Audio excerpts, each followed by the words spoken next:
we still will always love him. And I'm just grateful that everyone here has come to show their love. And gosh, there's so many things about my dad. I met my dad when I was 3 years old, and I already had a dad. And I was a daddy's girl. So when we first met, you know, I was cool. You know, I accepted him as my mom's friend. Right. But, you know, he didn't want me to call him Mr. Barker. So he said, how about you call me Buddy? And so I called him Buddy. And I called him Buddy, I don't know, for a couple of months. And maybe even a year or so. And then, you know, him and my mom were pretty serious. And I'm like, well, this is going to be my stepdad. So I started calling him Steppy Stepdad. So he was Steppy Step.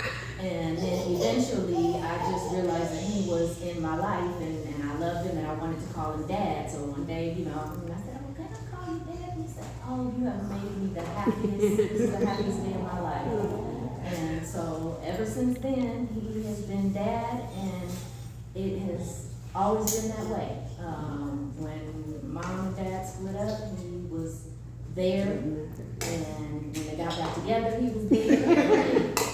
Finally split up for good, he was there. And I mean, he was just excited for all the moments in my life, and you know, just to know that he was there for them, and that I, you know, could stand up and say, my dad, I'm, you know, I'm who I am because of my dad. And, you know, many of my traits and beliefs and ways of doing things and knowledge, he taught me so much.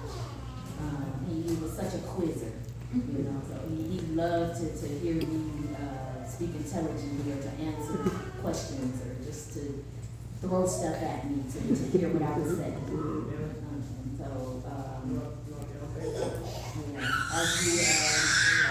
as he got older, you know, I brought him home to live with me, and we spent a lot of time together, and he was just so happy to be with his daughter.